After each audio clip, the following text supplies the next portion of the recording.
Ça, ce serait possible un emprunt obligatoire? Jusqu'où peut aller l'État finalement Avant ça, la meilleure solution, c'est de taxer l'épargne, la détention d'épargne. Si on vous dit aujourd'hui, justement, vous avez, mettons, 800 000 euros par exemple, ce qui n'est pas énorme, mais ce qui est quand même une somme conséquente, sur un compte bancaire, soit vous souscrivez au nouveau livret européen pour la défense, soit vous avez 8% de taxes par an sur votre épargne.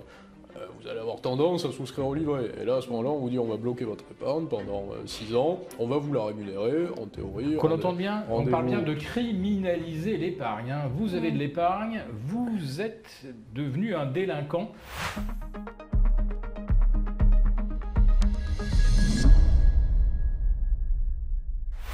Tom Benoît, Philippe Béchade, bonsoir, merci d'être avec nous aujourd'hui. Bonsoir. Bonsoir. Alors ma première question, elle est tout à fait dictée par l'actualité. On a eu l'impression que la fin de l'année 2024, le grand sujet, c'était l'adoption du budget de la France. Les premiers mois de 2025, on a été très occupés par la question de la dette de la France. Et puis là, on bascule début mars dans un nouveau paradigme qui est celui de la défense européenne. Alors on se retrouve d'un côté avec un endettement massif, de l'autre côté avec des besoins d'investissement massifs. Comment est-ce qu'on va réussir à concilier tout ça ? Déjà, lorsqu'on dit comment est-ce que l'on va réussir à concilier tout ça, le postulat qui convient de préciser et qui est selon, c'est l'Union européenne ou la France. Parce que l'idée aujourd'hui est plutôt de s'endetter à échelle européenne, mais pas au niveau français. Ce qui se fait peu jusqu'à présent. Il y a eu un endettement assez massif, mais qui était, disons, non conventionnel pendant le Covid par rapport à la crise sanitaire de la part de l'Union européenne. Et on s'aperçoit qu'il y a une volonté très fédéraliste d'Emmanuel Macron, d'Ursula von der Leyen évidemment, et d'autres chefs d'État européens, qui visent à déléguer les capacités d'endettement des États qui sont surendettés, et qui bientôt vont se retrouver face à un point de non-retour.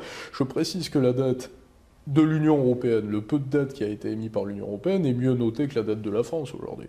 Donc l'Union européenne a beaucoup plus de capacité finalement à s'endetter aujourd'hui et à l'avenir que n'en aura la France ou qu'en aurait l'Italie par exemple.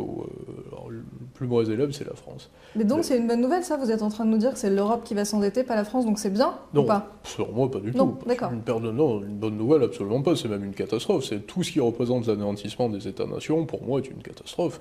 Ça conduit à la fuite à la fois d'identité et de maîtrise des territoires et donc de connexion avec les réalités économiques. Quand vous voulez piloter votre économie, si vous voulez réellement avoir la main sur votre économie, il y a plusieurs paradigmes, j'en parle régulièrement, d'autant des paradigmes monétaires qu'il faut avoir entre les mains, et pour ça il faut être en capacité d'émettre sa monnaie, il faut être en capacité d'émettre sa dette. Si vous regardez ce qu'on appelle la vélocité, par exemple, de la monnaie en France, elle a drastiquement diminué depuis le début du XXe siècle, et lorsque la vélocité de la monnaie est moins élevée, pour schématiser, pour expliquer ça d'une façon assez précise, ça traduit tout simplement un appauvrissement des populations. Puisque pour le même volume monétaire, vous avez de l'argent finalement qui passe moins vite de main en main, donc vous avez moins de paiements, vous avez moins de flux, moins de transferts, et plus vous aurez des endettements massifs au-delà même des États, mais de groupes d'États comme l'Union européenne, décidés par des politiques ou des hauts fonctionnaires, qui plus est, mais ça c'est encore une autre problématique, qui sont parachutés d'une façon qui est de moins en moins démocratique, et là il y a une vraie problématique, un vrai sujet, plus vous aurez ce schéma, moins vous aurez une économie qui fonctionne. L'économie, quand on vous dit est-ce que l'économie se porte bien, c'est l'une des premières choses à comprendre, c'est ça. Et personne, finalement, n'arrive à dire exactement ce que ça signifie. On dit l'économie se porte bien ou se porte mal. Finalement, on se dirait, mais qu'est-ce que ça veut dire? Tout simplement, lorsque l'économie se porte bien, ça se traduit par des situations durant lesquelles beaucoup de paiements sont effectués parce qu'ils répondent à une demande. Et pas parce que un roi ou une reine ou un haut fonctionnaire ou un politique a décidé de violer la propriété privée en signant un blanc-seing, en s'endettant au nom d'une population, et parfois qui n'est même pas sa population, pour le cas de l'Union européenne, et pour signer des contrats pour des montants faramineux, mais qui sont des balles à un coup. Oui, mais j'entends bien. Néanmoins, il y a un besoin aujourd'hui d'investissement dans la défense, ou alors on n'investit pas. C'est vous qui le dites. C'est vous qui le dites, parce qu'aujourd'hui... Donc on n'investit pas dans la défense, donc ce serait ça la réponse. Alors, je ne vais pas refaire un débat géopolitique. C'est vrai que ce qui nous intéresse, c'est la dette, mais... Il faut redéfinir le concept aujourd'hui, pour répondre précisément à ce dernier point que vous soulevez, mais qui est un vrai sujet. Je suis le premier à dire qu'il faut investir dans la défense, et je suis le premier justement à soutenir également ceux, il y a déjà quelques années, qui prenaient d'être autonomes en matière de défense. Mais quand Jean-Marie Le Pen parlait d'augmenter, par exemple, le budget de défense il y a une quinzaine d'années, on le ramenait beaucoup au fascisme. Lorsque c'est Emmanuel Macron aujourd'hui qui vous dit on va puiser dans l'épargne privée pour investir dans la défense, sur bien des médias et des plateaux, je vois ceci salué comme étant une preuve de bon sens.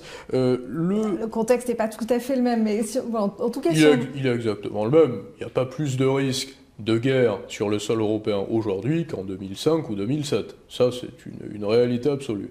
Deuxièmement, le deuxième budget de défense aujourd'hui dans le monde, lequel est-il ? C'est celui de l'Union européenne, de tous les États additionnés. Or, loin derrière les États-Unis, mais devant la Chine.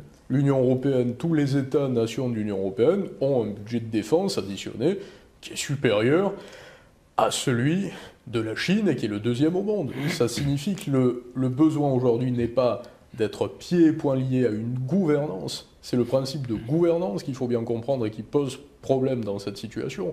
Mais la question est de se dire, est-ce que nous n'aurions pas mieux à faire à signer des traités, des collaborations entre les États-nations qui nous permettent justement de conserver nos savoir-faire, notre souveraineté nationale, et en même temps, pour reprendre le jargon du président de la République, de se protéger en étant européen, puisqu'on est européen, mais au sens d'un continent européen, mais pas au sens de la gouvernance européenne. Voilà où il faut...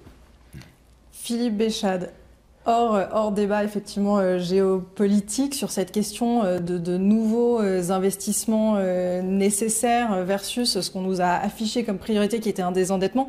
On a aussi l'impression d'un revirement de discours. Aujourd'hui, comment est-ce que vous le percevez ça ? Alors ce que je perçois déjà, c'est cette étrange coïncidence. Il y a un an, un peu plus d'un an, c'était en février 2024, Mario Draghi propose un grand plan de relance européen de 800 milliards d'euros.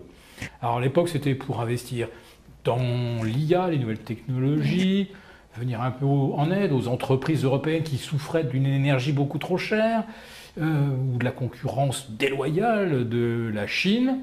Certaines mauvaises langues, dont je faisais partie, disaient ça. Vous allez voir qu'à un moment ou un autre, ça va servir surtout à financer des entreprises d'armement d'un côté et boucher les trous, comme ceux de la France, de l'autre.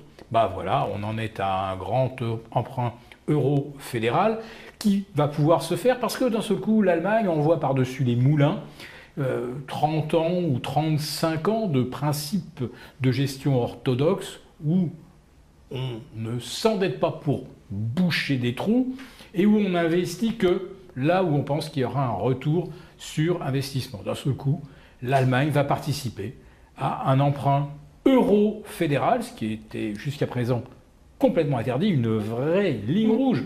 Et même l'endettement avec les meilleures intentions du monde, les 60 milliards de plans de relance proposés en 2024 ont été retoqués par le Conseil constitutionnel allemand. Pensez, un plan de relance de 60 milliards. Là, d'un seul coup, pouf, toutes les digues ont sauté, et là, ça va pas être 60 milliards, ça va être 500 milliards pour l'Allemagne. Donc, on est dans une fuite en avant dans la dette. Mais en fait, c'est le même feuilleton qui continue. La fuite en avant dans la dette, on a ça depuis la grande crise de 2008, les quantitative easing, l'impression monétaire illimitée, tout ça, c'est comme ça que la croissance est financée dans nos démocraties occidentales avec de la dette. Les Américains ont commencé par imprimer 1,5 $ pour créer 1 $ de PIB, puis 2 $ pour obtenir 1 de PIB, puis 3 $ pour obtenir 1 de PIB. Là maintenant, on est à 7% de déficit fédéral pour 2,3% de croissance. Donc là, on est maintenant à 2,5 $ pour créer de PIB. Et l'Europe, elle fait pareil, c'est un long feuilleton. Il faut se rappeler qu'en septembre 2019, il se passe un truc qui n'a pas été du tout commenté par la presse, mais le marché interbancaire américain a failli se geler. Septembre 2019, c'est exactement 10 ans après le début des quantitative easing. Donc on avait commencé à émettre des emprunts à 10 ans. Et quand l'échéance est arrivée en septembre 2019, d'un seul coup, il y a des banques américaines qui se sont dit « Oups, je ne suis pas trop sûr que mes contreparties aient les moyens de rembourser tout l'argent qui a été levé et tout. » Et le marché interbancaire américain se fige. La Fed immédiatement arrive, il met 80 milliards le matin, puis 90 milliards, puis 100 milliards. On arrive à fin 2019 avec plus de 100 milliards par jour que la Fed injecte. Mais ce n'est pas du tout de l'injection, c'était pas de l'impression monétaire, bien sûr, c'était des mesures techniques de liquidité du marché. Et puis là arrive le Covid, alors là on décide de bloquer les économies, de confiner, de tout arrêter. Et là, on dit, allez, là, maintenant, c'est all-in monétaire. Là, on a tout arrêté, donc ça va nous coûter 1000 milliards, 2000 milliards. Et on a imprimé les 2000 milliards, les 3000 milliards. Et du coup, le gel du marché interbancaire américain, alors lui, il a disparu comme par miracle sous le Niagara de liquidité qu'on créait au jour le jour. Et avec le Covid, dans ce coup, on s'est trouvé un bon motif pour imprimer de l'argent en mode no limit. 5 ans plus tard, les emprunts que l'on a émis en 2020 et 2021, lors des lockdowns Covid, et donc c'est 3 000 à 4 000 milliards américains et à peu près autant en Europe, on a émis des emprunts à 4 et surtout à 5 ans. À 2025, est-ce qu'on ne serait pas arrivé au mur de la dette où on doit rembourser d'un seul coup énormément d'argent emprunté en 2020-2021 ? C'est maintenant que ça tombe là. Donc on va devoir rouler la dette. Mais l'épargne mondiale, elle n'est pas extensible à l'infini. Qui va refinancer cette dette héritée du Covid ? On se pose la question. Incroyable, coup de bol incroyable. Poutine est très méchant. Il faut qu'on s'arme, sinon les chars russes seront sur les Champs-Élysées d'ici 3 ans. Bon, le front est figé en Ukraine depuis 3 ans, dans un rayon de 3-4 km, plus en avant, plus en arrière du territoire ukrainien. Mais là, si Poutine a piétiné pendant 3 ans en Ukraine, en quelques mois, il aura traversé l'Europe, il sera à Paris, naturellement. Et c'est au moment où Trump propose un plan de paix que d'un seul coup, nous, on se dit, il faut vite lever de l'argent, créer de la dette, car nous serons bientôt en guerre. Attendez, là, on va probablement signer une paix à l'initiative de Trump et Poutine, et c'est le moment où on se dit qu'il faut absolument qu'on lève de l'argent pour se préparer à la guerre. J'avoue que le timing m'interpelle. En revanche, lever de l'argent maintenant, 800 milliards plus 500 milliards en Allemagne, au moment où on est dans le mur de la dette héritée du Covid, et en fait héritée de 2009, les premiers quantitative easing, je me dis quand même qu'après la guerre contre les virus, la guerre contre les Russes, elle tombe vachement bien et à point nommé pour que d'un seul coup on fasse un nouveau all-in monétaire. Alors tout ça, ça peut sembler assez lointain ou abstrait quand on est un épargnant ou un Français particulier, individuel. Si on nous peut-être avec une question qui est celle de la croissance. J'entends bien ce que vous disiez tout à l'heure, il faut aussi finalement retrouver de la croissance. Alors il y en a certains qui disent que justement lever le frein de la dette en Allemagne, ça va permettre de relancer la croissance allemande qui était le moteur en panne de l'Europe, etc. Aujourd'hui, finalement, derrière ces questions de dette, comment est-ce qu'on fait pour renouer avec le quotidien des Français et des entreprises et apporter de la croissance, apporter des revenus sans se retrouver entravé par cette dette ? Est-ce que c'est possible ? Il y a des paliers qui sont franchis, pour ainsi dire.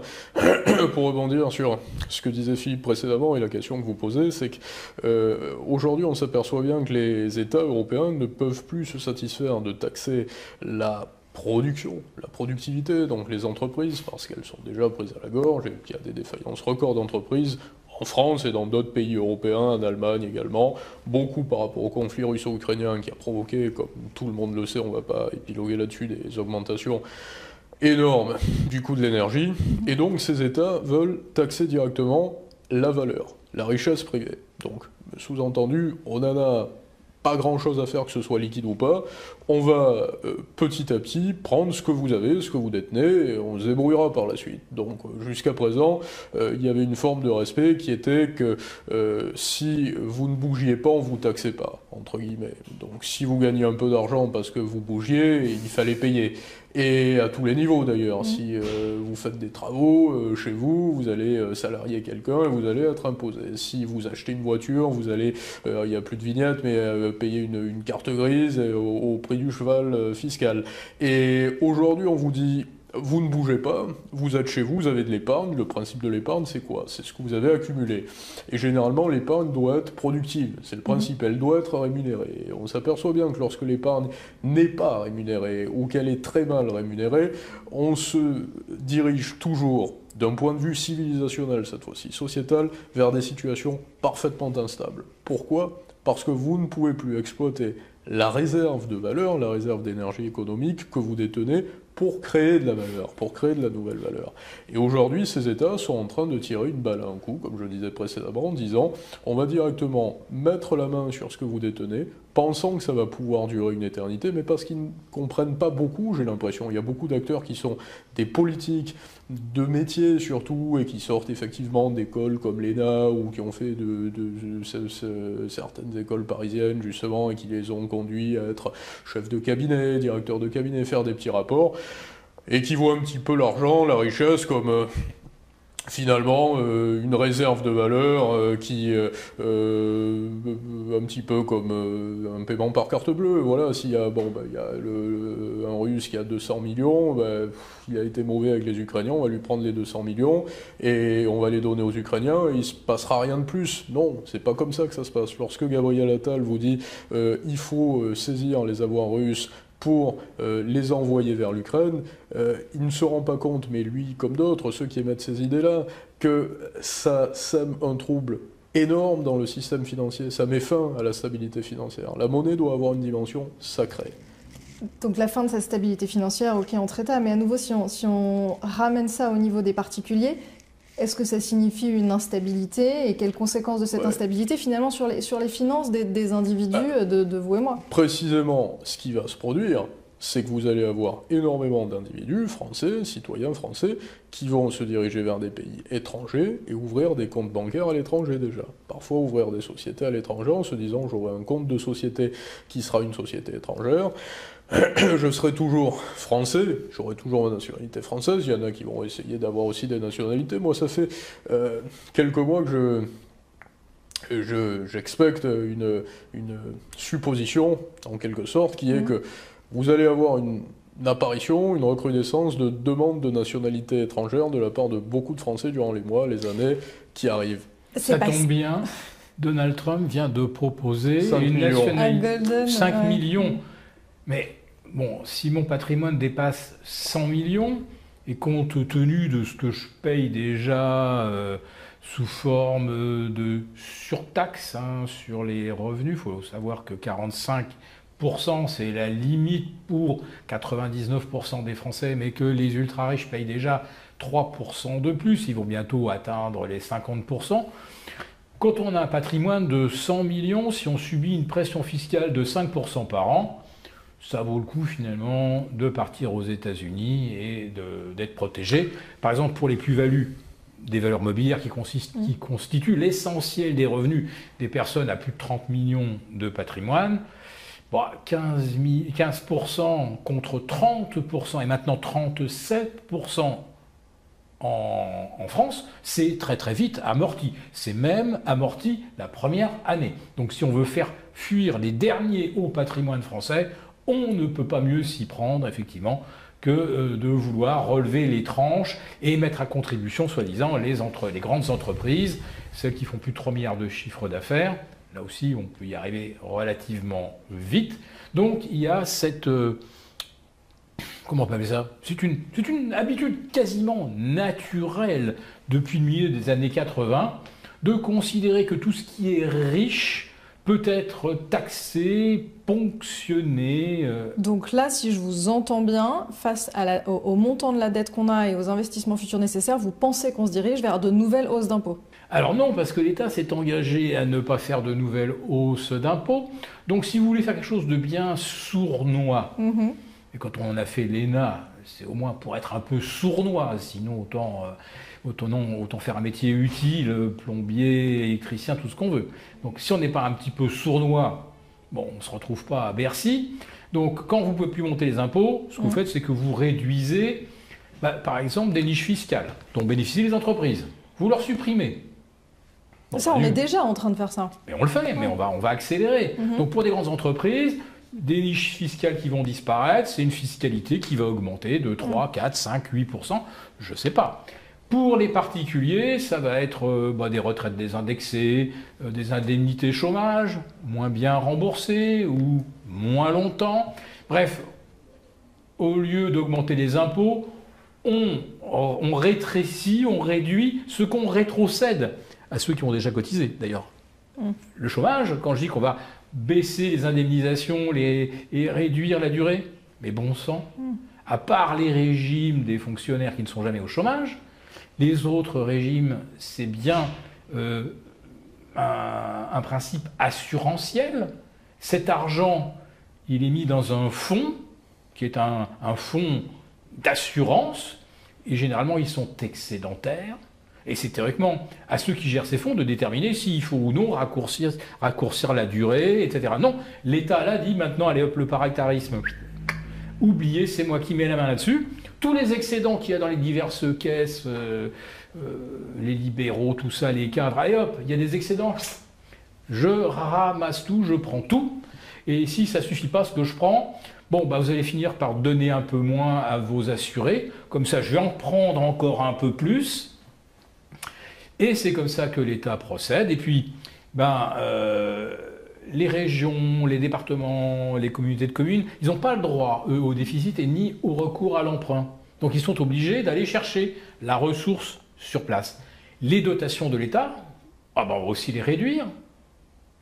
Du coup, c'est à l'échelon local ou départemental qu'on va devoir augmenter les impôts, donc les impôts fonciers pour les particuliers, la même chose pour les entreprises. Mais comme ça ne va pas suffire, les régions vont arrêter d'entretenir les routes. On le voit déjà. Hein. Oui, ou des fermetures d'infrastructures. De plus en plus défoncées. On va le ramassage scolaire, on va dire aux parents, démerdez-vous. Hein. L'aide à domicile, pareil, c'est aussi une compétence du département. Bon, au lieu d'avoir 4 visites par semaine, vous n'en aurez plus que 3. Au lieu d'en avoir 2 par jour, vous n'en aurez plus qu'une. Et comme tout se réduit comme une peau de chagrin, on peut aller jusqu'à la destruction totale de notre modèle social. Il n'y aura plus rien. Ça, c'est le modèle de notre président. Et c'est ce qu'il fait depuis le début.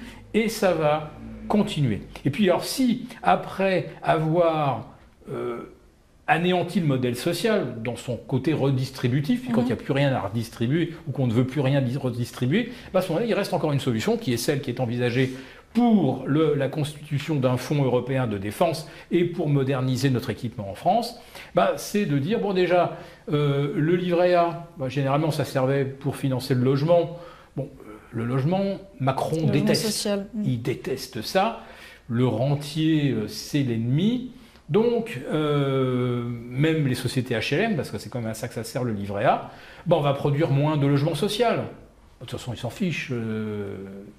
Le logement social, c'est aux antipodes de ce qui fait rêver l'Élysée. Hein. L'Élysée a des grands projets technologiques qu'il y a, etc. Donc tout ça, hop, c'est pas grave. Le livret A, on flèche l'argent vers la défense. Ça ne va pas suffire. Qu'à cela ne tienne, convoquons nos grands argentiers, nos compagnies d'assurance, nos banques, qui sont celles qui achètent chaque mois les émissions de France Trésor. Et on va leur dire, bon, là, vous avez une occasion extraordinaire de vous montrer patriote. On compte sur vous pour souscrire le nouvel grand emprunt. Donc, puisque vous avez le numéro de tous vos clients, tous ceux qui ont plus de 10 000 euros sur leur compte, vous les appelez en disant « Allez, hop, hop, hop, faut souscrire le nouvel emprunt d'État ». Et si les gens se montrent réticents et font, alors ce que conseille Benoît, qui est quand même, alors là, jamais je n'irai dans ce sens, déplacent leur argent, leur liquidité vers l'étranger pour on ne sait pas s'il conseille, on a dit qu'il observait, mais il n'a pas dit qu'il conseillait. Je suis beau dehors, je suis pute. Voilà, donc si jamais les gens entendaient ce genre de supposition et qui mettent leur argent à l'étranger de façon à ne plus avoir d'argent sur lequel l'État va vouloir mettre la main en disant « allez, souscrivez au grand emprunt », il y a une autre solution. Si les gens ne veulent pas le faire de façon volontaire, vous les taxez. Eh ben, on va faire un emprunt obligatoire, comme en 1976. Ça, ce serait possible, un emprunt obligatoire? Jusqu'où peut aller l'État, finalement, Avant ça, la meilleure solution, c'est de taxer l'épargne, la détention d'épargne. Si on vous dit aujourd'hui, justement, vous avez, mettons, 800 000 euros, par exemple, ce qui n'est pas énorme, mais ce qui est quand même une somme conséquente, sur un compte bancaire, soit vous souscrivez au nouveau livret européen pour la défense, soit vous avez 8% de taxes par an sur votre épargne. Vous allez avoir tendance à souscrire au livret. Et là, à ce moment-là, on vous dit on va bloquer votre épargne pendant 6 ans, on va vous la rémunérer, en théorie. Qu'on entende bien, on parle bien de criminaliser l'épargne. Hein. Vous avez de l'épargne, vous êtes devenu un délinquant. Et la loi d'un seul coup... Est-ce que vous faites à partir de là vous désigne pour acquitter une pénalité. C'est qu'il ne faut pas être égocentré, il faut regarder le monde justement depuis le monde et pas depuis la France ou depuis l'Europe qui est en déclin, c'est une réalité absolue, l'Europe est en train de décliner de plus en plus et la France, j'en parle même pas précisément, c'est qu'on est en train de démonétiser la zone, c'est surtout ça qui est en train de se produire. Et ce que comprennent pas nos dirigeants, c'est que le monde va continuer à avancer et que les États-Unis justement, on arrive à une période de l'histoire où on s'est aperçu que les impôts c'était pas spécialement naturel finalement. Je dis pas qu'il faut pas qu'il y ait d'impôts du tout, je dis pas qu'il faut pas du tout qu'il y ait de dette non plus, mais il y a un juste milieu à trouver. Et surtout, il y a un seuil qui, lorsqu'il est franchi, est une sorte de point de non-retour qui nous emmène tout droit vers la poudreuse et dans la déroute. Et aujourd'hui, l'endettement global, je crois que c'est 360 ou 370% du PIB mondial. C'est infiniment plus élevé qu'il y a une trentaine ou une quarantaine d'années. L'endettement d'un pays comme la France, on voit bien qu'en une vingtaine d'années, ça a doublé, on est à plus de 110% du PIB, on sera probablement à 130 dans quelques années. Ce que disent les États-Unis aujourd'hui de Donald Trump, qui est président prodigieux, hein, réellement, Donald Trump est une chance pour le monde occidental dans son intégralité. Ce que dit Trump aujourd'hui, c'est qu'il faut remettre une forme de sacralité sur la monnaie, interdire les monnaies numériques de banque centrale notamment. Il faut abaisser les impositions et générer du cash par les droits de douane. Donc remplacer un petit peu l'imposition de la population par les droits de douane. Et ça se relie à ce que je disais précédemment. Ça veut dire que Trump joue pour son peuple et pas contre son peuple. Quand nous jouons en France et en Europe contre nos populations et pas pour nos populations. Lorsque j'entends les Européens nous dire Trump est délirant, est tellement imprévisible, il instaure des droits de douane, il a signé un décret. Mais nous n'avions pas signé, c'est pas un décret chez nous, mais un décret à 38% de droits de douane sur les véhicules chinois. Bon, et alors la Commission européenne s'était octroyée, d'une façon quand même arbitraire, le droit de récolter les recettes des droits de douane, qui plus est. Si, là aussi c'est le problème de faire partie de l'Union européenne, l'une des problématiques, parce que si vous êtes un industriel allemand, français, vous importez, vous exportez, il y a des droits de douane au milieu, c'est pas votre pays qui en profite, c'est l'Union européenne. Hein, c'est l'Union européenne qui les récolte et ça fait fonctionner le système de l'Union européenne, la Commission européenne, pas l'Europe hein, comme continent, comme j'ai dit avant, mais la Commission européenne et le Parlement européen. Et donc, les Américains arrivent à une période de l'histoire où ils disent on a compris qu'on n'allait plus pouvoir finalement se servir uniquement de l'architecture financière pour éponger la dette. Donc, ils sont quand même sacrément endettés aussi, les États-Unis. Je veux dire, on ne peut pas les mettre en modèle de vertu versus l'Europe qui céderait à l'endettement et pas les États-Unis. Ils sont en train de changer leur fusil d'épaule, oui, mais ils ont des entrées de capitaux à long terme, tout à fait, ils ont la force du dollar, absolument. Alors, ils ont la force du dollar, mais justement, leur idée justement est de baser beaucoup plus leur financement par rapport à leurs exportations à présent et le commerce intérieur, ce qui est quand même dans l'air du temps et ce qui est même très écologique. Hein. Je suis étonné que les Européens, pas vraiment étonné d'ailleurs, mais que les Européens qui crient à l'écologie, dit sans arrêt, avec des formules préconçues, la transition écologique, il faut accélérer. Après, c'est pas basé forcément sur des énergies propres pour la production locale aux Si, États-Unis. je vais vous dire pourquoi. Parce qu'aux États-Unis, si vous en sortez des droits de douane et que vous allez acheter une planche de bord, par exemple, pour faire une voiture qui est fabriquée aux États-Unis, au Texas pour l'envoyer en Californie ou au Nebraska, plutôt que de la faire venir d'Allemagne, c'est plutôt écologique, hein, vous savez. C'est plus écologique sur le transport, tout à fait. En revanche, il y a une question que je me pose, qui n'est pas en lien avec ça, mais je voulais juste rebondir sur ce que vous avez dit, Philippe, tout à l'heure, parce que ça m'a fait venir une question à l'esprit. Vous avez dit tout à l'heure qu'on pourrait désacraliser, je ne sais plus exactement quel était votre terme, l'épargne, c'est-à-dire où aller chercher à empêcher les gens d'épargner ou à convaincre les gens de ne pas épargner, ce ne serait plus intéressant. Est-ce qu'on peut imaginer aussi ce type de mécanisme sur la transmission ? C'est-à-dire aller chercher aujourd'hui plus d'imposition sur la transmission, aller chercher sur cette voie-là également des solutions.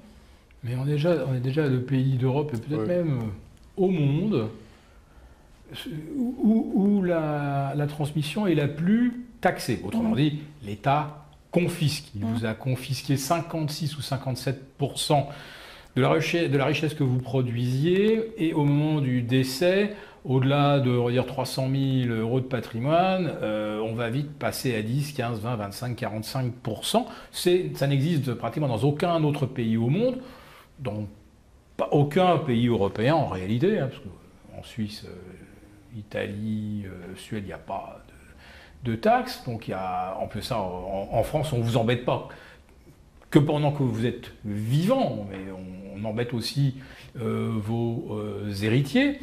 Donc là, en France, il y a une espèce de tropisme confiscatoire qui est extraordinaire et une logique dont on n'arrive pas à se débarrasser en fait depuis 1981, où alors être riche, c'est forcément avoir été fautif à un moment de sa vie. Si on est devenu riche, c'est que forcément on n'a pas joué le jeu, sinon on ne serait jamais devenu riche. Hein, et une fois qu'on l'est, ce statut, il est quand même très très agaçant, très immoral. Donc, le riche, on peut toujours lui prendre. Parce que s'il est devenu riche, c'est qu'il a forcément fauté. Mais là, on va beaucoup plus loin, effectivement, dans le cas de figure qu'on envisage. C'est que non seulement être riche est une faute, mais épargner ou ne pas investir cette épargne, ne pas la donner à l'État pour qu'il la redistribue, aujourd'hui ça va devenir effectivement quelque chose de quasiment délictueux puisqu'on va taxer le fait d'avoir de l'épargne, ce qui est tout à fait extraordinaire. Donc on va dire que la France est en train de devenir le pays le plus communiste du monde, mais beaucoup plus que ne peut l'être l'Inde ou la Chine, deux pays que j'ai visités, où il faut reconnaître qu'il n'y a pas de modèle social, pas de retraite en Inde, pas de retraite en Chine, pas de sécu. On en est bien d'accord. Mais alors que les choses s'améliorent en Inde et en Chine petit à petit, qu'ils mettent en place quand même des fonds de retraite et tout, pendant que eux progressent, ils partent de loin, mais ils progressent, nous régressons complètement. Complètement. Et si je me dis que l'épargne que je me constitue aujourd'hui sera confisquée demain, alors soit je vais être tenté de tout claquer tout de suite, comme ça, ça soutient à la consommation, c'est formidable. Voilà, mais je ne vais pas forcément claquer en France. Si je dépense mon argent, je vais peut-être regarder dans des pays où la propriété privée, elle est respectée. Voilà. Donc il y a les États-Unis, il y a le Canada, mais bon, actuellement c'est un petit peu en bulle immobilière, mais je vais être quand même tenté, moi, d'exporter mon patrimoine de façon à au moins ne pas être pénalisé pour le seul fait d'en détenir un. Et ça, je pense que là, on est en train d'aller dans une logique, alors là, qui va nous envoyer, qui risque de nous mettre à terre. Une digression sur ce que dit Philippe, parce que c'est en lien avec ce que je vous disais au départ, c'est tout à fait évocateur. Tout claquer. Et généralement, quand il y a une forte inflation, qu'est-ce qu'on fait? On se dit, je vais dépenser mon argent parce qu'il perd de la valeur, donc je ne vais pas garder mon argent sur un compte pour qu'il ait perdu 8% de valeur dans une année. 2020-2021, on a renoué avec l'inflation, en Europe, en France, il y avait beaucoup d'inflation, et Est-ce que vous avez eu l'impression justement que les gens ont plus dépensé leur argent? Non, en Europe, en France, non. Au contraire. Et là aussi, on revient à ce que je qualifiais comme étant ce qu'on appelle la vélocité de la monnaie, justement, qui a continué à baisser. Donc vous avez un paradigme qui est tout à fait antagonique avec une forme de logique monétaire, qui est que normalement, l'argent perdait de la valeur, et en même temps, les gens ne dépensaient plus. Pourquoi? Parce que l'argent perdait de la valeur, mais ils savaient qu'ils n'auraient plus accès à l'argent, ils n'auraient plus accès à la liquidité. Pourquoi? Et là on revient en plein dans le vif de ce qu'est votre sujet d'aujourd'hui, c'est que le gros de l'impression monétaire aujourd'hui se fait pas par les banques commerciales qui prêtent à des particuliers ou qui alimentent les agents économiques. Mais cette impression monétaire se fait par l'endettement des États, qui décident de grosses dépenses qui sont massives et qui sont isolées, et avec la connivence de certaines sociétés qui sont des filiales de grandes banques, ce qu'on appelle les primary dealers, et qui appartiennent à Société Générale, BNP Paribas, Goldman Sachs, toutes les grandes banques occidentales, la dizaine de grandes banques occidentales, qui qui achètent, qui transforment, on va dire, qui achètent, qui facilitent l'achat de titres obligataires émis par les États européens, par les États-Unis, qui en réalité ne devraient plus pouvoir s'endetter. Parce que, je vous en prie. Ben justement, en fait, c'est un peu la question que j'allais vous poser. En fait, c'est quoi la suite? Ils ne devraient pas pouvoir s'endetter. On a l'impression qu'on va quand même continuer à s'endetter. J'ai une supposition. Ben voilà, je veux bien entendre vos scénarios pour l'avenir. Moi, je pense que l'Union européenne est une union ratée. Et que c'est une union de ratés. Et qui vont rater leur coup. Et que l'union des marchés de capitaux, et que la ponction de l'épargne privée, ça ne marchera pas. Pourquoi? Parce que ce sont des mauvais. Ils ne sont pas bons. Ok, donc ça ne marche pas, il se passe quoi? Je vais vous le dire. Vous allez avoir des gens qui vont partir à l'étranger. Vous allez avoir des gens qui vont avoir de plus en plus de liquidités qui vont se traduire plutôt par de la blockchain et des cryptos actifs plutôt que de la monnaie fiat, parce qu'on fera un petit peu les mêmes choses pour des petits épargnants, pour la liquidité du quotidien. Vous allez avoir des personnes qui vont acheter beaucoup de biens immobilier en dehors de la France et en dehors de l'Europe, en se disant c'est quand même plus sûr d'avoir une maison aux États-Unis ou à Dubaï qu'en France. On peut la surtaxer, on peut augmenter l'impôt sur la fortune immobilière, on ne sait pas ce qui va se produire. Et vous allez avoir énormément de systèmes alternatifs qui vont émerger, un petit peu comme ce qui s'est produit dans les médias finalement. Vous regardez les écosystèmes de médias aujourd'hui qui répandent globalement une forme de bonne parole. Les médias ne se transposent plus comme étant le tampon entre la réalité et le public c'est la population, mais ils font la messe et ils arrivent en disant voilà, on fait le signe de la croix, vous devez penser ça, et sinon vous allez en enfer. Est-ce que les gens disent oui, Ave Maria? Non, ils vont sur Internet, ils regardent des vidéos sur YouTube, ils sont sur de l'intelligence artificielle, et ça suit son cours, et ça marche très bien comme ça.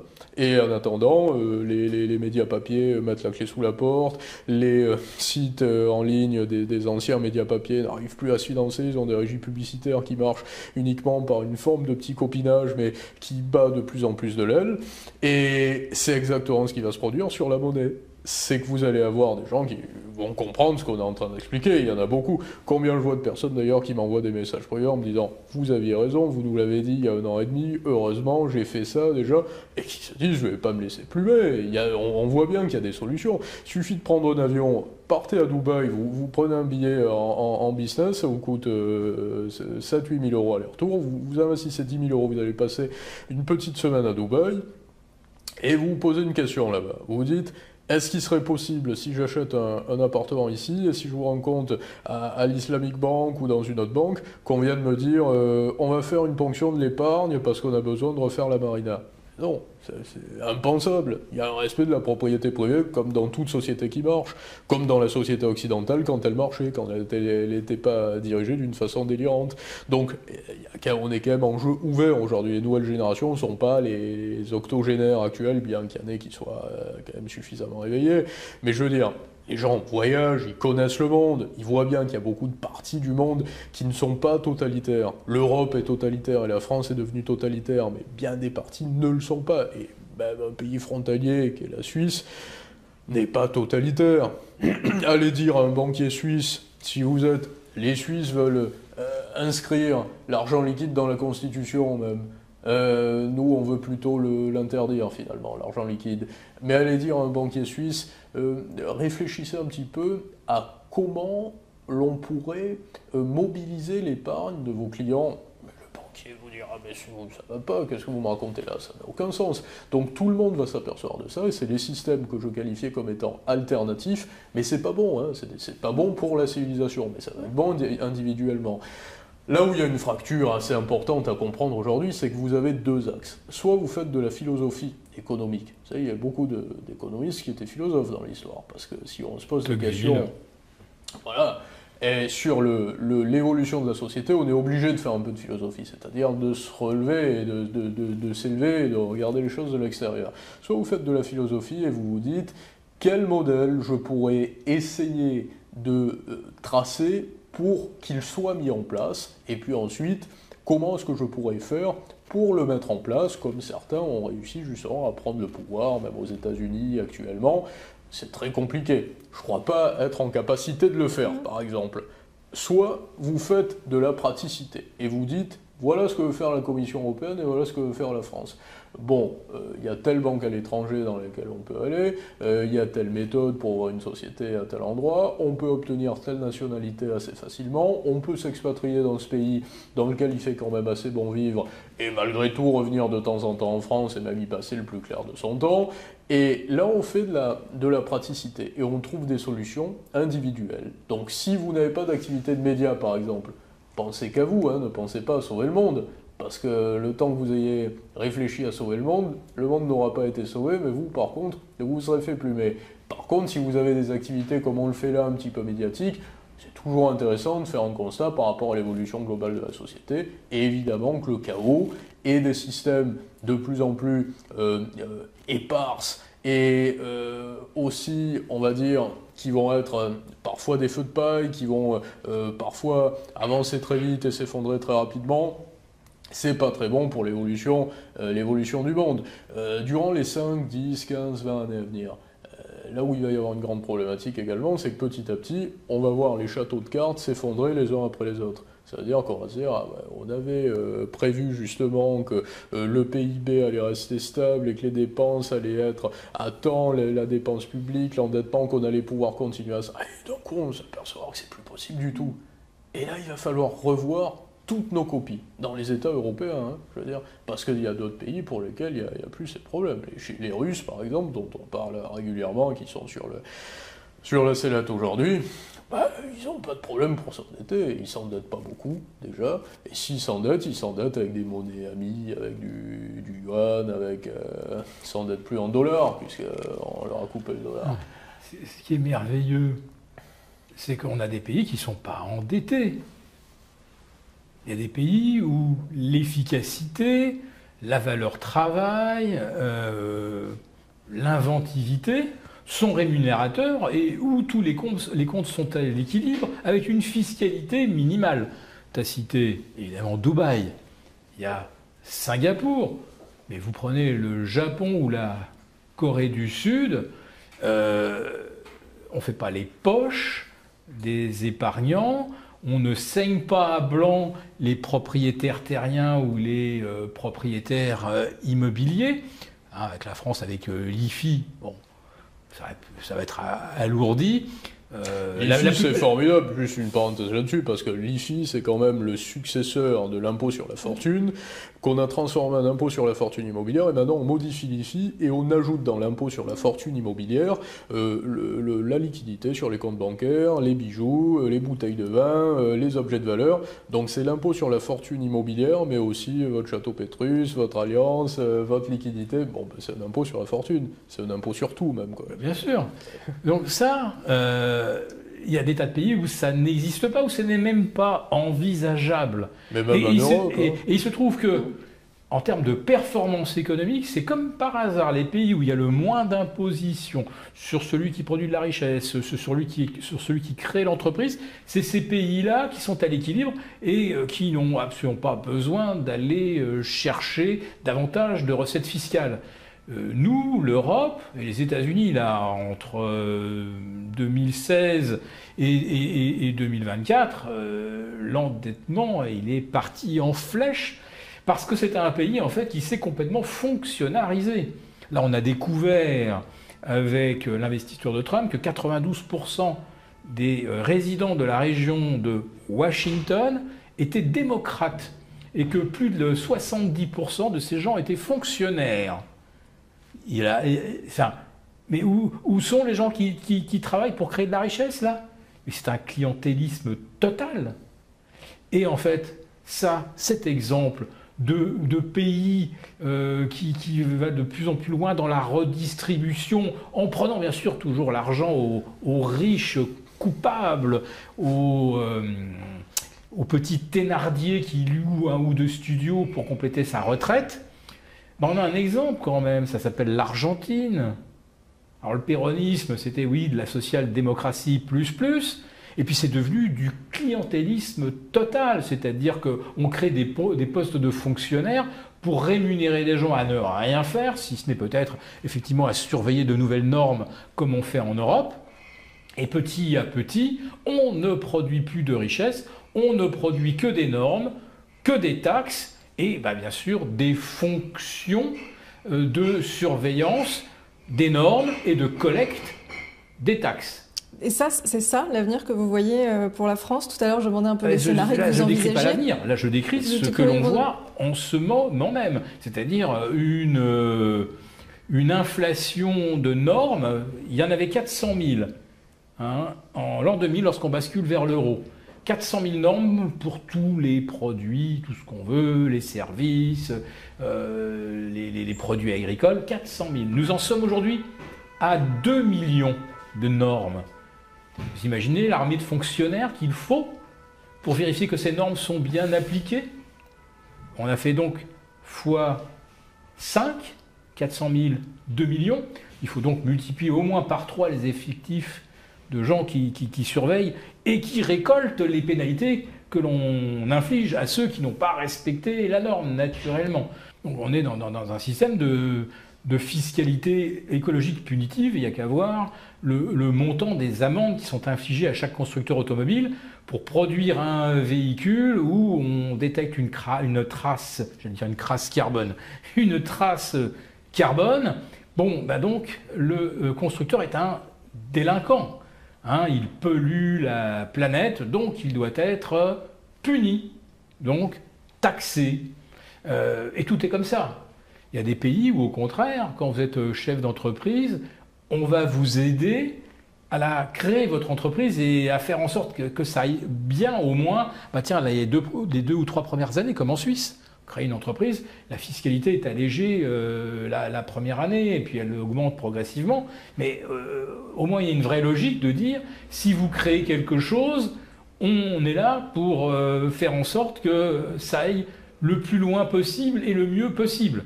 Nous, c'est vous avez créé quelque chose, alors voyons votre trace carbone, voyons si vous n'enfreignez pas une des 2 millions de normes, etc. Enfin, c'est le logiciel qui est à changer. Mais c'est aussi un logiciel, je répète, extrêmement clientéliste. Et l'Europe est devenue aujourd'hui quelque chose de quasiment aussi corrompu que l'Argentine. Mais en Argentine, il y avait encore des élections libres. Bon, alors c'est vrai que quand vous avez créé des millions de postes de fonctionnaires, vous êtes sûr qu'ils vont voter pour vous. Mais là, en Europe, c'est même pire que ça. Parce qu'en fait, on élit des espèces de grands électeurs qui élisent des commissaires sur lesquels nous n'avons aucune prise. Et ces gens-là sont ceux qui imaginent les nouvelles normes. Et on n'a aucun moyen de reprendre la démocratie en main. Donc la machine, aujourd'hui, elle est devenue folle et il n'y a personne qui peut tirer sur le frein. Alors moi, je voudrais revenir au scénario d'avenir. Si on prend des points de comparaison avec ce qu'on a pu connaître ces derniers temps, on a la mémoire courte en général, mais on va essayer de remonter à au moins 2008, grande crise financière. Le point de départ, c'était les États-Unis à l'époque. Est-ce qu'aujourd'hui, on pourrait imaginer une crise d'une ampleur similaire, une crise systémique, mais dont le point de départ serait en Europe, dont le point de départ serait des défaillances d'État? Et quelles seraient un peu les conséquences possibles dans ce cas-là? Oui et non. Oui, pourquoi? Parce que évidemment que les États, comme on l'a expliqué précédemment, ne vont plus pouvoir se financer comme ils se finançaient précédemment. Ils ne vont plus pouvoir faire rouler leur dette en la remboursant par l'imposition et par ces biais-là. Et de notre côté, l'effondrement ne sera pas brutal parce qu'il y a effectivement de la richesse privée, parce qu'il y a des biens publics aussi, et parce qu'il y a de la capacité justement à vider de leur substance tous les États européens, ce qui est en train de se faire aujourd'hui. On voit bien qu'on paye sur les États, on est en train de comme on dit, un peu vendre les bijoux de famille pour essayer justement de faire fonctionner la machine. Et ça signifie que vous avez une nouvelle étape qui est à chaque fois franchie pour continuer dans le même paradigme. Mais ce paradigme fait que vous avez de moins en moins de liberté. Et on s'aperçoit, Emmanuel Macron explique de plus en plus régulièrement qu'il va falloir se résoudre justement à ce que, après qu'il n'y ait plus de commerçants, il n'y ait plus aussi finalement d'entreprises, mais qu'il y ait seulement des géants européens. Il l'a expliqué il y a quelques mois, il faudra se dire qu'il y aura peut-être un géant européen dans l'intelligence artificielle et qui ne sera pas français, qui sera polonais. Oui, mais ça c'est aussi pour une question de compétitivité par rapport à des entreprises d'une taille différente, par exemple américaine. Non, parce que la vraie compétitivité, c'est quoi? C'est que vous allez avoir une capacité particulière. Parce que vous l'avez travaillé, parce que vous avez été en capacité justement de vous entourer convenablement, parce que vous avez de l'épargne, parce que vous avez pu en lever aussi, parce que vous avez su lever des fonds, et que vous allez déployer ce qui va générer justement de la valeur à un instant déterminé. L'intelligence artificielle, DeepSeek, ça en est l'exemple. Alors, c'est pas 6 millions, c'est sûrement beaucoup plus, mais ça en est l'exemple le plus criant. Ça veut dire que c'est pas parce que Emmanuel Macron ou parce qu'Ursula von der Leyen dit on va dépenser 100 milliards dans l'intelligence artificielle que vous allez devenir un pionnier de l'intelligence artificielle. C'est pas comme ça que ça marche. Vous pouvez, c'est un peu comme les stars en quelque sorte, vous pouvez mettre de l'argent sur un chanteur, vous pouvez mettre de l'argent sur, alors maintenant il n'y a plus beaucoup de chanteurs, mais je veux dire sur une personnalité, ça n'est pas ce qui va faire que la personnalité va être appréciée. Parce qu'il y a d'autres paramètres qui entrent en compte. Vous allez mettre quelqu'un parfois qui n'est pas financé du tout, mais qui va plaire. Et qui va intriguer, et qui va attirer une audience, parce que ce qu'il dit, ce qu'il fait, ce qu'il pense va interpeller, et les gens vont avoir envie d'écouter, vont avoir envie d'adhérer. Et pourtant, il n'y a pas d'argent derrière. Mais ça va attirer de l'argent par la suite, et ça va générer de la valeur. Et c'est comme ça que ça se passe. Et là, aujourd'hui, le schéma européen, c'est de dire, non, on va décider de tout, on va tracer d'avance, on sera les seuls décisionnaires, plus besoin que les banques octroient des crédits, ou elles n'octroient plus. Hein. Aujourd'hui, les banques, d'ailleurs, c'est plutôt au bénéfice, on va dire, de la stabilité des banques aujourd'hui. Elles n'ont plus beaucoup de risques sur les crédits, puisqu'elles n'en octroient plus.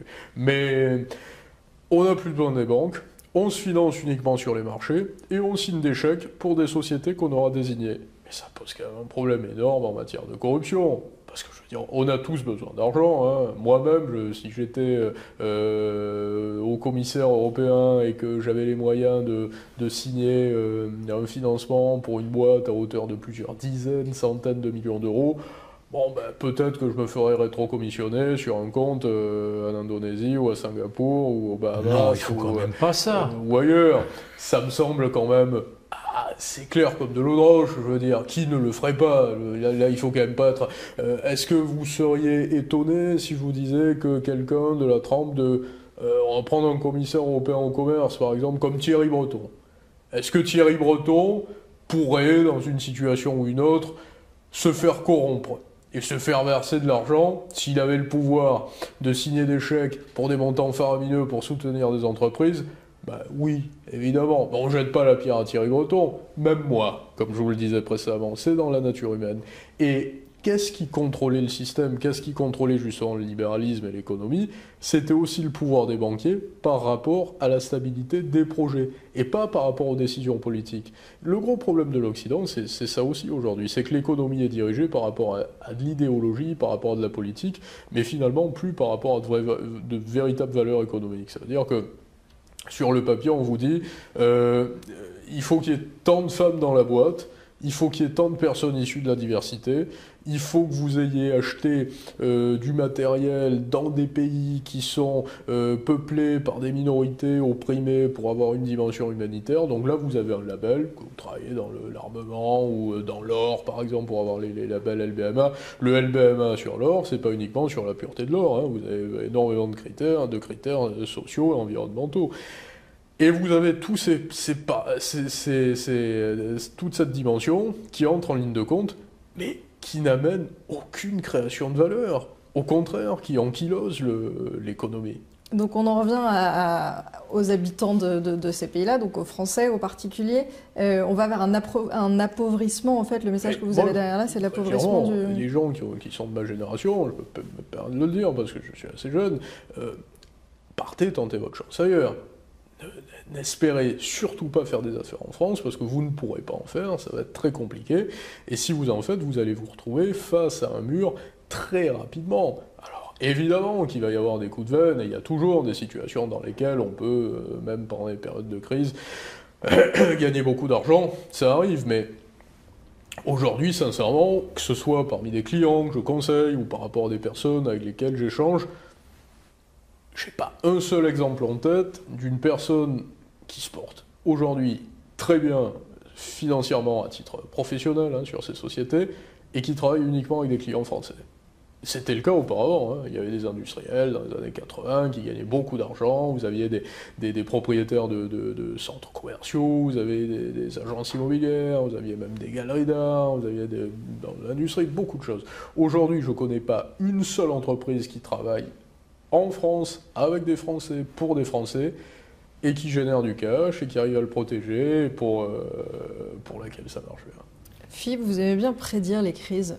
À votre avis, la prochaine, elle a quelle configuration? Elle ressemble à quoi? Elle ressemble à 2008, à autre chose? Elle vient d'où? Pour moi, elle vient de quelque chose qu'on a déjà un petit peu décrit en creux, c'est-à-dire d'abord la corruption et ce logiciel prédateur de l'État et de ce que j'appelle moi les ponctionnaires.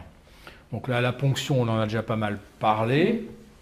La corruption, je pense qu'il faut qu'on en redise encore deux ou trois mots. Alors les rétrocommissions, c'est vieux comme le monde, très pratiqué dans la grande distribution, on connaît ça. Les rétrocommissions les plus importantes, quel que soit le secteur, ça reste l'armement. Donc un État achète de l'armement. Voilà. Un État achète de l'armement, on va dire un État africain ou quel qu'il soit, je ne jette absolument la pierre à personne. Chacun a le droit au moins de, comme on dit, civis pacem parabellum, chacun a le droit d'intimider les éventuels prédateurs. Ce sont des contrats d'État à État. En plus de ça, généralement, il faut des financements. Quand un pays africain décide de commander 40 blindés, 10 hélicoptères, il n'a pas le cash. Donc il y a une solution de financement qui est mise en place. Donc ça enrichit un banquier qui va encaisser des commissions, qui va encaisser des intérêts. C'est pour ça qu'au bout d'un certain moment, vous voyez, on efface la dette d'un pays. Pourquoi? Parce qu'on a déjà tellement encaissé d'intérêts qu'on peut se dire, ça y est, on s'est bien gavé, on peut leur faire cadeau du reste. Et pour l'achat d'armes en lui-même, eh bien, le schéma classique, c'est cet achat d'armes a été rendu possible parce que l'Élysée, Matignon a donné le feu vert. Donc on renvoie l'ascenseur pour avoir rendu cette opération possible. Donc il y a rétrocommission qui ensuite on les voit ressurgir au moment des élections pour les financements et beaucoup d'hommes politiques sont mis en examen pour ces histoires de corruption. Mais là, la corruption en Europe a atteint des dimensions gigantesques et là, on a complètement changé de dimension avec la guerre en Ukraine naturellement. Mais parce qu'il n'y a plus aucun frein pour ainsi dire. C'est ce qui est problématique, mais comme disait Philippe, c'est vieux comme le monde. Je vais vous raconter une histoire assez courte. J'ai un ami qui était très proche de Jean-Luc Lagardère, dont je tairai le nom par ailleurs, et discutait un jour, il me dit « Tu sais pourquoi Jean-Luc a eu autant de problèmes à la fin de sa vie? Parce qu'il faisait partie des seuls, dans son secteur d'activité, à refuser les rétrocommissions. Il ne voulait pas voir de rétrocommissions dans une époque, au cours d'une époque, où vous aviez beaucoup de personnes, je n'incrimine personne, mais comme Ziad Takieddine par exemple, ou d'autres personnalités qui étaient réputées pour être des acteurs, facilitateurs de ce système. Facilitateur, c'est le terme. Voilà, facilitateurs de ce système-là. Et il y avait des personnes, même chez les banquiers centraux par exemple, qui avaient encore une forme d'ego, d'honneur, et qui savaient s'arrêter à temps, et qui n'étaient pas prêts à mettre en péril à la fois une forme d'amour-propre et de principe de gouvernance et de façon de mener leur vie professionnelle. Alors qu'aujourd'hui, vous n'avez plus aucune limite, absolument aucune limite. Quand vous avez un président de la République comme Emmanuel Macron, qui en arrive quand même à envoyer à des chaînes de télévision des photos de lui avec le bras, le biceps photoshopé pour que ce soit diffusé à des heures de grande écoute, vous vous dites quand même que vous avez franchi un cap dans le principe de l'ego, comme je le disais précédemment, et de la dignité en matière de gouvernance. Vous avez des personnalités qui gouvernent aujourd'hui et qui sont prêtes à franchir des limites qui sont absolument démentes, qui étaient parfaitement inimaginables précédemment. Vous auriez imaginé François Mitterrand, Jacques Chirac ou le général de Gaulle faire une chose pareille, c'est improbable. Mais imaginez, là aussi, il y a 20 ans, l'Europe balbutiante, l'euro venait juste de voir le jour, les Allemands étaient ultra vigilants sur les déficits, etc. Il faut se rappeler des premiers commentaires de Wim Duisenberg à chaque réunion de la BCE, toutes les 6 semaines. Il y avait à chaque fois des réformes structurelles, réduire le train de vie de l'État. C'était systématique. Et on traquait effectivement les déficits à la culotte. Aujourd'hui, vous avez des fonctionnaires qui vont aller vérifier la cambrure des bananes. Vous avez une nouvelle taxe aujourd'hui sur les petites enveloppes en papier dans lesquelles on met le pain. Et là, vous avez l'Europe qui est très très vigilante là-dessus. Et pendant ce temps-là, vous avez 160 milliards qui ont été distribués à l'Ukraine. Vous avez Zelensky qui dit il y a la moitié de ces 160 milliards, j'en ai jamais vu la couleur. Donc il y a 80 milliards dans la nature. Personne ne se préoccupe de savoir ce qu'ils sont devenus. Est-ce qu'un journaliste investigue pour savoir où est-ce que cet argent serait perdu, ou est-ce qu'il serait sur un, comme on dit, un compte en attente, vous voyez, un compte de consignation, ça existe peut-être. Aucun journaliste d'enquête. En revanche, vous avez immédiatement des reporters de TF1, la télé publique, qui sont allés interviewer des boulangers pour leur demander ce qu'ils pensaient de la nouvelle taxe sur le petit étui en papier. Donc, d'un côté, on chasse alors, pas les gaspillages, mais on voit que là, on a trouvé les moyens d'aller ponctionner de l'argent centime après centime chez le boulanger, où on va mettre une amende à celui qui a importé des bananes qui n'a pas la bonne cambrure. Et vous avez 80 milliards de notre argent des contribuables qui est dans la nature et que ça ne soucie personne. Alors si personne ne s'en soucie, parmi les officiels, c'est qu'il y en a qui doivent s'en mettre drôlement dans les poches pour ne pas du tout se demander où est passé cet argent. C'est qu'ils doivent avoir en fait une bonne idée, puisqu'ils ne demandent pas à ce qu'on recherche où est passé l'argent. Et est-ce que quelqu'un s'est demandé aussi qui avait saboté Nord Stream ? Hein, parce qu'on nous non mais voilà où on en est. Des trucs absolument énormes, on les laisse passer. J'entends. En revanche, je voudrais quand même revenir à un sujet peut-être un peu plus terre à terre, ou au fait qu'en tout cas, il y a une impression que c'est pas forcément entre les mains du citoyen aujourd'hui de changer ça.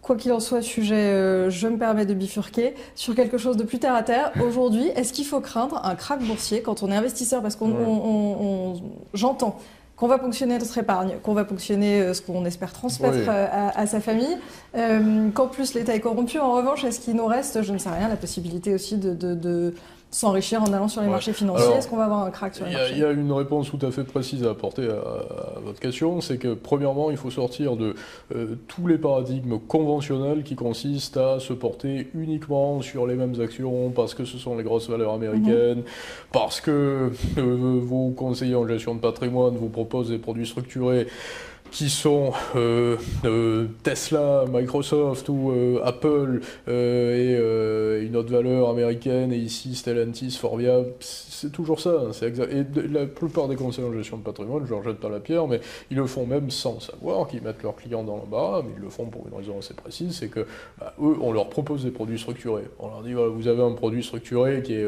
celui-ci, on va vous donner des frais si vous arrivez à le placer. Donc le structureur est quand même, lui, intéressé pour placer son produit.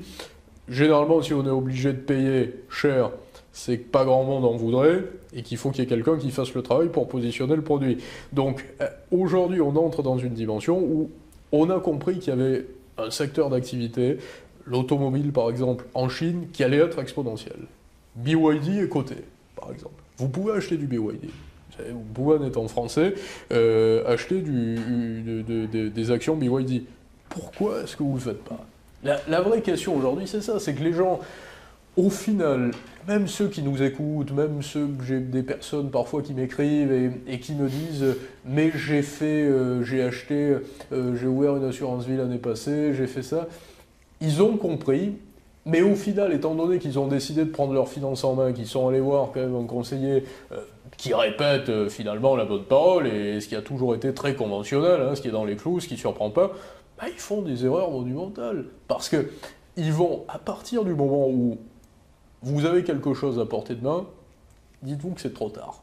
Généralement, c'est comme ça dans les affaires. Si on vous le sert sur un plateau, et qu'on vous le sert sur tous les plateaux, un petit peu de partout, c'est que c'est pas intéressant, les huîtres sont avariées. Mais déjà, vous savez que tout le monde va aller investir sur BYD à la suite de votre conversation, là. Ben, je leur recommande, voilà, mais je fais pas de conseils en finance, hein, par contre, je mets pas le couteau sous la gorge. Mais par contre, voilà, mais quand je vois BYD, ce qu'ils font aujourd'hui, et que même avec 38% juste en droit de douane dans l'Union Européenne, mais ils n'ont pas de souci à se faire, hein. Ils sortent des voitures pour une douzaine de milliers d'euros, ils ont leur flotte pour exporter, ils ont même acheté des navires pour pouvoir exporter eux-mêmes et ne pas être dépendants des sociétés d'export comme CMA CGM ou MSC. Le plus grand navire vient d'être mis à l'eau et il transporterait 4000 voitures. Voilà, absolument. Donc quand je vois qu'ils s'installent comme ça et la qualité surtout, quand les Mercedes, les BMW au cours des années 80, 70, 80, c'est les voitures les plus robustes. Vous étiez chauffeur de taxi, vous achetez une BMW ou une Mercedes, surtout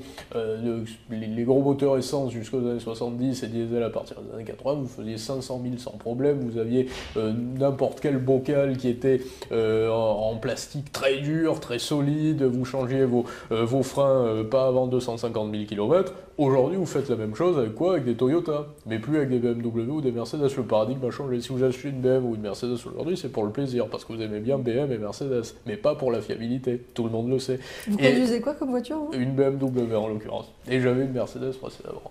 Mais parce que j'ai pas envie, voilà, d'avoir une Toyota et que je préfère payer à la rigueur, mais je le sais. Mais voilà, c'est comme ça. Bon, on sait que c'est plus ce que c'était. Et aujourd'hui, si vous voulez, sur l'électrique, avoir une voiture qui sera à la fois, plus ça va incarner une forme de luxe, hein, ce qui n'était pas le cas pour les produits chinois précédemment, ben vous allez chez BYD et vous savez que vous avez un produit qui va être fiable, luxueux, donc il va y avoir la croissance un peu à la Nvidia, ce qu'on a pu connaître, ou Apple par exemple, ou LVMH il y a quelques années, elle va se faire sur des valeurs comme Nvidia, vous allez avoir des sociétés qui vont travailler dans l'aviation chinoise aussi, celles qui vont être cotées. La Chine, c'est quand même un peu particulier à ce niveau-là, hein. Il y a un rapport aussi aux entreprises qui est très différent du monde occidental, mais vous allez avoir énormément de sociétés où il va y avoir un ruissellement et des points de croissance absolument délirants, absolument exponentiels. Donc si vous voulez parier sur la bourse, allez de ce côté-ci. Mais ne vous sentez surtout pas obligé d'acheter Apple ou Microsoft ou même Stellantis ici. Voilà. Alors, les gens ne se sentent pas obligés, sauf que dans les divers produits de type ETF, pratiquement toutes les grandes banques sont en train de créer leur ETF Munificent 20, c'est-à-dire les 20 premières capitalisations du monde, qui aujourd'hui, enfin aux États-Unis, si on prend les 20 premières, représentent plus de 66% de la capitalisation et près de 75% des bénéfices distribués. Vous imaginez la concentration. Et la logique développée par Goldman Sachs, surtout par BlackRock, c'est de créer des ETF, le top 20. Donc là, on est en train d'enfermer les gens. C'est pas qu'on les oblige. On dit, vous voulez pas un MSCI World? Bon, bah, il y aura 18 boîtes américaines et 2 boîtes non américaines. Voilà, il y aura peut-être Novo Nordisk et il y aura les Saoudiens pour leur grand fonds. Et puis c'est tout. Il n'y aura même pas 2 européennes et ça sera que des américaines. Donc en fait, tout l'argent s'engouffre dans ces ETF où on se dit, vous risquez pas grand-chose. Ces boîtes-là, c'est les plus profitables. Ce sont elles qui maîtrisent le mieux leur pricing power, des marges toujours confortables pour Apple, pour pratiquement toutes celles qui sont dans le top 10, hein, cette fois-ci. Quel autre argument? La liquidité, évidemment. Si demain, vous avez besoin de récupérer l'argent bah, au moins sur celle-là, vous savez que vous allez pouvoir sortir. Les small caps du Russell 2000, il y a des jours où il ne fait même pas 2000 titres. Des titres à $3. C'est absolument impossible. Ouais. Et le gérant de grands fonds ne peut pas aller sur une entreprise qui fait moins de 50 millions. Je suis assez confiant sur le Russell 2000 par contre. À moyen, long terme. Bon, alors après, aujourd'hui, on peut difficilement faire des prédictions à moyen, long terme parce que la situation évolue quand même très vite et on ne sait pas si Zelensky sera maître du monde ou en prison dans 2 ans. Donc on ne peut pas faire de suppositions. C'est une boutade, mais je veux dire que le monde, si Trump n'était pas président et que c'était Kamala Harris, ça n'aurait rien à voir. Mais si vous avez forcément Donald Trump justement qui régionalise, vous allez avoir des sociétés, des petites sociétés, même par rapport à l'import-export par exemple. Une société comme CMA, CGM, MSC, ces sociétés-là, si vous avez beaucoup de droits de douane, une polarisation des industries, ces sociétés vont plutôt pâtir des droits de douane et vont voir leurs chiffres diminuer quand même. Généralement, elles ne sont pas cotées. Les sociétés d'import-export ne sont pas souvent cotées. Il y a un Danois qui est coté en Europe, par exemple, mais MSC, CMA ne sont pas cotés parce que ce sont des sociétés qui sont très sensibles aux risques à la fois géopolitiques, aux décisions économiques, et qui pourraient finalement perdre très rapidement, malgré des résultats convenables. Mais ce que je veux dire, c'est que vous allez avoir des importateurs américains, par exemple, qui vont transporter la planche de bord, comme je le disais précédemment, pour fabriquer une voiture du Texas au Nebraska, et qui va gagner des parts de marché. Donc vous allez avoir des petites sociétés américaines qui vont quand même profiter de la régionalisation. Le principe de démondialisation de Donald Trump, il n'est pas tout à fait faux, hein. Il est assez exact même. Effectivement, Trump est en train de démondialiser un petit peu et même de définanciariser les choses. Il y a un rapport beaucoup plus réduit, on a un peu réduit le champ, on a rematérialisé, réhumanisé un petit peu les choses, les échanges. On voit que les affaires se font plus par décision d'une personne que par grand concept assez impersonnel, comme ça a pu être le cas sous l'administration Biden, par exemple. On voit la façon de gouverner de Trump. Trump, comme je le dis régulièrement, il se met à table, il signe un décret, il se passe quelque chose, il y a de l'argent qui rentre ou il y a de l'argent qui sort, ça monte, c'est assez précis. Donc dans cette dimension-là, il y a quand même y avoir des sociétés, petites et moyennes sociétés américaines, qui vont voir leurs chiffres monter, et qui vont avoir des cours sur lesquels il y aura des occasions. Malheureusement, c'est pas encore fait. C'est pas encore fait. Après, il y a la politique monétaire aussi. Il y a eu le coup de chapeau sur le Russell 2000 du 7 au 12 novembre. Et depuis, ça, c'est lié à la politique monétaire. Le soufflet est complètement retombé et aujourd'hui les small caps sont en négatif depuis le 1er janvier. Et puis de l'autre côté, il y a toujours cette logique qui fait que le top 20 aspire toutes les liquidités. Et je donne un exemple. Pour savoir où on en est sur ces méga caps, faut se rappeler qu'en 2000, le S&P avait atteint un PER moyen assez stratosphérique de 23,5. Aujourd'hui, on est au-delà de 26. La grande flambée, le grand rallye aussi a commencé fin octobre 2023. On est à plus 50 sur le S&P, plus 65 maintenant sur le DAX, plus 70 sur le Nasdaq. Depuis novembre 2023, les profits ont progressé en moyenne d'un peu plus de 16 ou 17%. Les capitalisations ont donc augmenté des 2/3, doublé, triplé, quintuplé pour les valeurs du top 10, et les PER moyens, alors que les bénéfices, je le redis, progressent de 16-17%, les PER progressent de 50%. Donc en fait, on assiste à ce qu'on appelle une inflation monumentale des multiples de capitalisation, exactement la même chose qu'on a observé de 1999 à mars 2000. Alors là, cette fois-ci, il n'y a aucune frénésie. Là, c'est l'espèce de sérénité des algos, de machines qui travaillent sur la base des principes les plus rationnels. Et vous avez derrière alors des gérants qui eux ne font rien. Ils bougent pas, ils passent pas un ordre dans la journée. C'est la machine qui fait tout, qui ajuste, qui rajoute un peu de Nvidia, qui retire un peu de Tesla, qui remet un peu de Broadcom et qui va retirer un petit peu d'Amazon.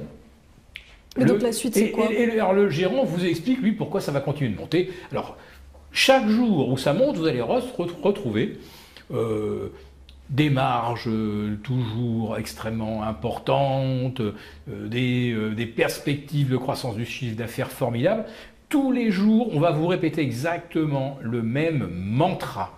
Et après 100% de hausse, on vous ressort encore toujours le même argument. On rationalise quelque chose qui n'a plus aucune forme de rationalité. Donc qu'est-ce qui va se passer à votre avis? Comme en mars 2000, on ne sait pas pourquoi ça s'est retourné. Ça s'est retourné au moment où la confiance était au maximum. 90% des gens voyaient la hausse. 90% des gens pensaient que dès qu'ils allaient toucher leur prochain salaire, il allait falloir en mettre encore un peu plus dans les actions. On ne sait jamais à quel moment ça se retourne. Maintenant, vous me demandiez pourquoi, j'aime bien prédire les crises ou comment j'envisage qu'elles puissent survenir. La prochaine, on l'évoquait en début d'interview, c'est les États, là aujourd'hui, sont face à un mur de la dette.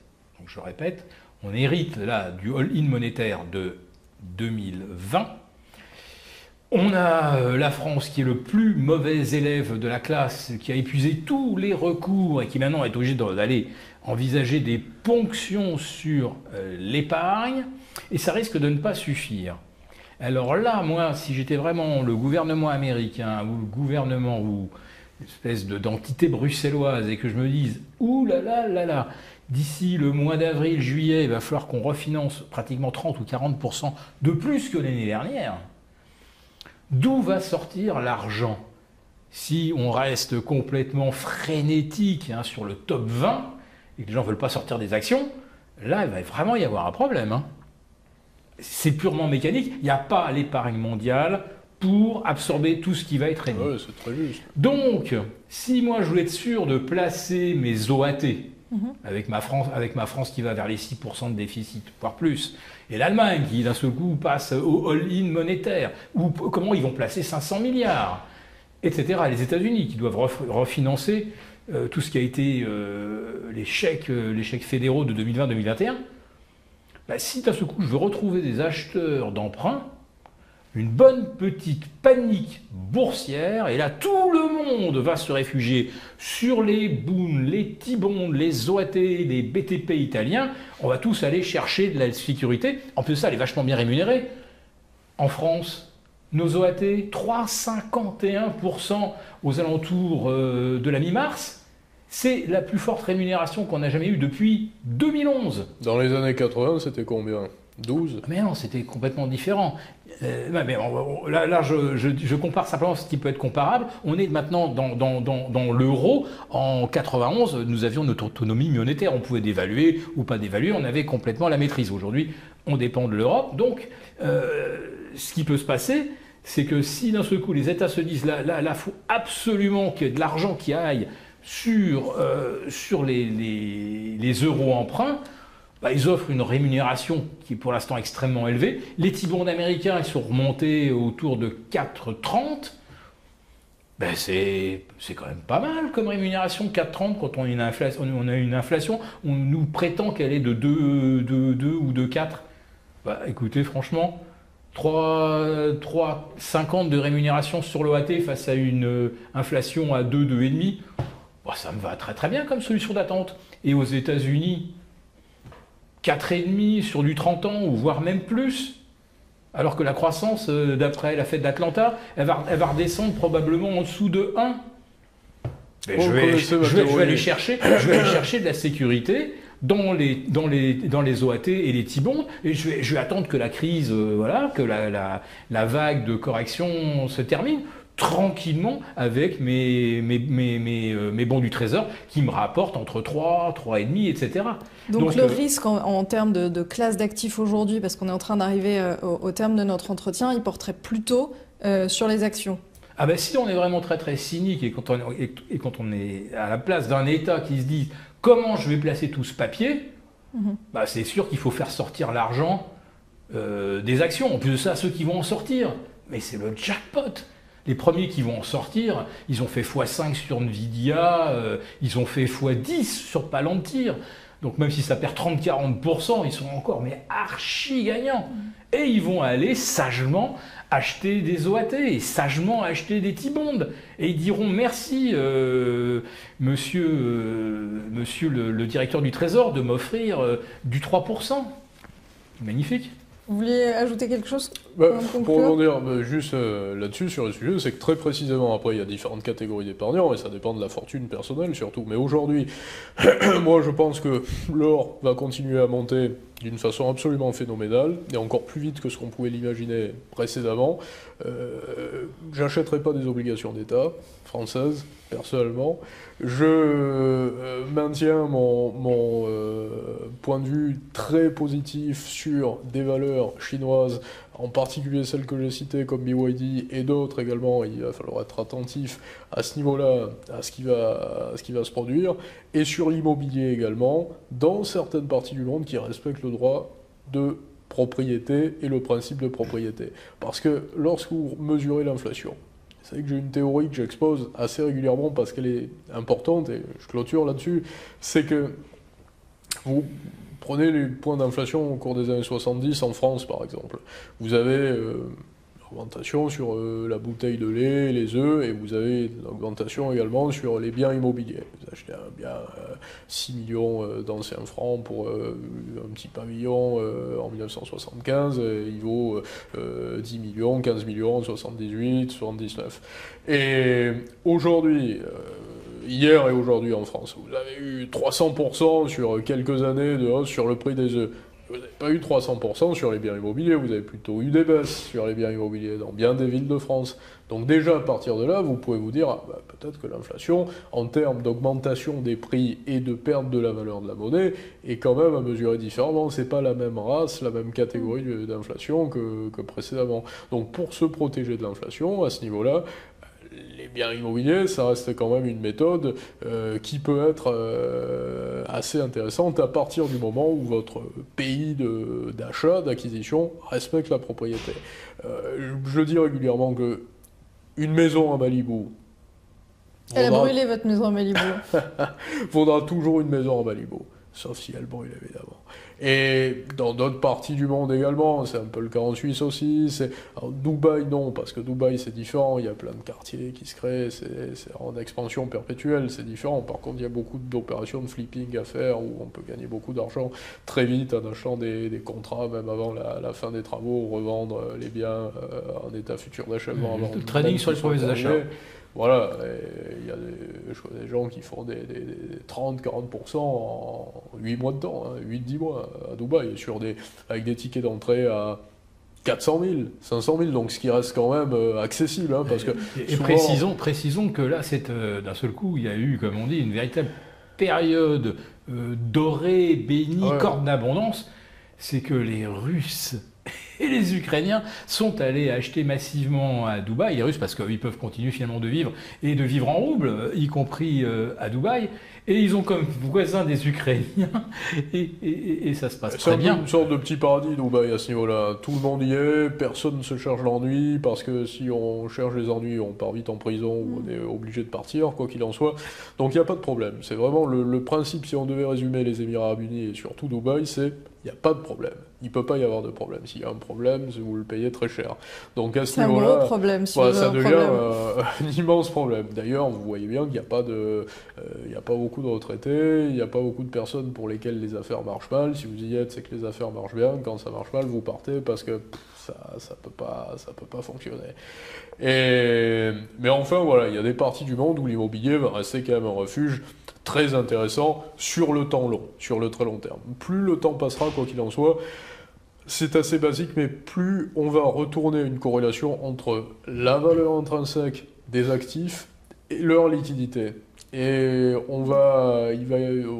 tout le monde va être un peu effrayé par les actifs qui sont très peu corrélés, dont la valeur dépend très peu de leur valeur intrinsèque. Donc l'immobilier ne va pas s'effondrer par rapport à ça. Par contre, il peut s'effondrer dans des parties comme la France, justement, où on le voit bien à Paris, le marché est quand même soutenu par des actifs étrangers qui achètent Paris en ce moment et qui achètent la France, mais qu'il n'y a pas suffisamment finalement de fortune en France pour faire fonctionner le marché de l'immobilier. C'est pour ça que le marché est un peu atone. Donc c'est ce que je dis sur la villa à Malibu, C'est encore un petit peu vrai sur la villa à Saint-Tropez, mais ça l'est déjà un peu moins sur la villa qui est à Gassin ou je sais pas, à 20 km de Saint-Tropez, ouais, ce que je veux dire. Donc les zones privilégiées réellement en France sont quand même de plus en plus restreintes et de plus en plus resserrées.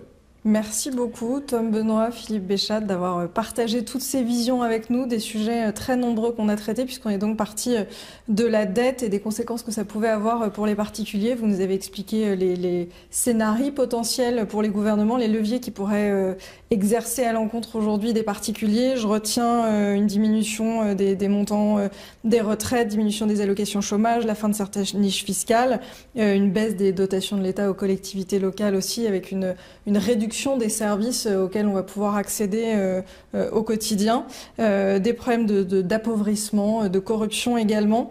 Merci également d'avoir partagé vos vues sur les solutions potentielles et d'avoir terminé sur ces quelques pistes qu'on pourra creuser ultérieurement. Merci à vous. Merci beaucoup, avec un peu de sincérité, je crois. Avec beaucoup de sincérité. Merci. Si vous avez apprécié le contenu de cette vidéo, n'hésitez pas à télécharger via le lien en description de la vidéo le rapport exclusif rédigé par Tom Benoît et Philippe Béchat. Dans ce guide gratuit, Tom Benoît analyse les dangers qui menacent votre épargne, tandis que Philippe Béchat vous dévoile 5 actifs tangibles spécifiquement sélectionnés pour protéger votre patrimoine en 2025. Merci d'avoir regardé cette vidéo et n'oubliez pas de vous abonner.